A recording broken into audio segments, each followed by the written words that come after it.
L'hôtel L'Amitié de Bamako a abrité ce mardi 30 septembre 2025 la conférence de presse de lancement de la campagne santé de la femme en lien avec l'eau, l'hygiène et l'assainissement.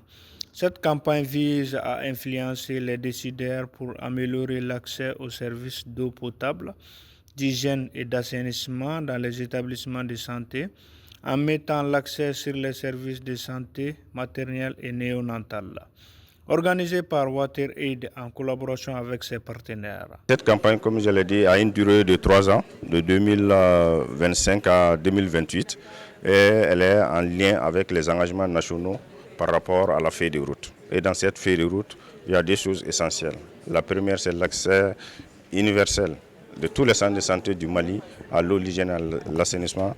Et la deuxième, c'est mobiliser les fonds pour la mise en œuvre d'une feuille de route que nous avons élaborée suite à la résolution des Nations Unies en 2019. Alors cette campagne, elle est intitulée « Eau, hygiène et assainissement pour la santé de la femme et du nouveau-né ». Et plus précisément, nous allons mettre l'accent sur les services de maternité dans les centres de santé et plus spécifiquement dans les CSCOM au niveau rural. Il y a beaucoup d'activités, comme je l'ai dit, il y a 2 objectifs spécifiques. Et dans ces 2 objectifs, je vais citer quelques activités au niveau national. On va organiser une caravane de presse avec les journalistes. Ensuite, on va prendre des témoignages, comme on appelle des histoires de vie. Et ensuite, on va organiser aussi une journée de plaidoyer avec l'association des sages-femmes du Mali. Et bien sûr, avec les journalistes, on va essayer de faire beaucoup d'articles sur cette question d'accès à l'eau, l'hygiène et l'assainissement dans les centres de santé. Cette campagne, elle est nationale. Je vais préciser, elle est nationale, elle n'est pas focalisée sur une zone.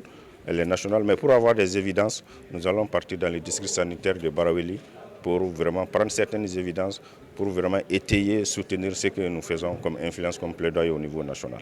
Les défis, comme je l'ai dit, nous sommes dans un monde très changeant avec la géopolitique actuelle. Le défi, c'est la mobilisation des fonds. Comme je l'ai dit, on veut influencer l'État pour vraiment qu'on mobilise le maximum de fonds. Cette feuille de route, elle a été chiffrée, budgétisée à 35 milliards. Pour 3 ans, ce n'est pas facile. Donc l'un des défis, ça c'est vraiment un défi financier. Le deuxième défi, c'est sécuritaire, qui connaît le Mali actuel avec cette difficulté de mobilisation. Le deuxième défi, ça c'est vraiment sécuritaire. Au WaterAid, nous avons une approche qui est le faire-faire. Et cette approche parle d'alliance, parle de consortium. Nous ne prétendons pas tout résoudre tout seul. Nous partons avec des partenariats. Le réseau des journalistes pour l'eau, l'hygiène et l'assainissement est l'un des partenaires privilégiés pour nous. Les journalistes, dans sa globalité, sont vraiment nos partenaires. Donc ça, c'est le premier pilier de partenariat stratégique. Le deuxième pilier, ça, c'est vraiment la coordination. Nous avons la task force, WASH PCI, avec laquelle nous travaillons beaucoup. Il s'agit de coordonner nos activités pour avoir vraiment un meilleur impact à l'horizon 2030. Depuis 2023, le Mali a fait en tout cas des avancées énormes du point de vue politique. Pourquoi j'ai dit, c'est en lien avec la nouvelle constitution du juillet 2023. Parce qu'en ce qui nous concerne, c'est l'une des rares fois où l'eau est reconnue comme étant un droit fondamental de notre pays. Donc qui parle de l'eau parle forcément aussi de l'assainissement. Qui parle de l'assainissement parle d'hygiène, et qui parle d'hygiène parle forcément de la santé, qui est déjà un droit constitutionnel dans notre pays depuis des Ulysses. Quand vous prenez le panorama de notre pays par rapport au WASH, par rapport à l'eau, je pense que tout le monde le sait dans la salle, mais c'est juste un rappel que je fais, c'est dans l'ordre de 72,1% pour l'accès à l'eau potable. Pour ce qui est de l'assainissement, ça tourne autour de 45%. Et pour les questions d'hygiène, la santé est bien représentée dans la salle. Et là aussi, ils savent que ce n'est pas un taux aussi satisfaisant qu'on lui voudrait.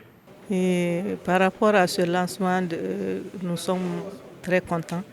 Vraiment, on est très contents. Je suis très contente par rapport à ce lancement-là de la santé de la femme et un environnement sûr pour un accouchement sain. Nous, au niveau de l'ONASER, nous nous occupons de ces accouchements-là. Nous nous occupons de la consultation prénatale, de la consultation postnatale. Tout ce qui concerne l'enfant, le nouveau-né et l'enfant, les adolescents.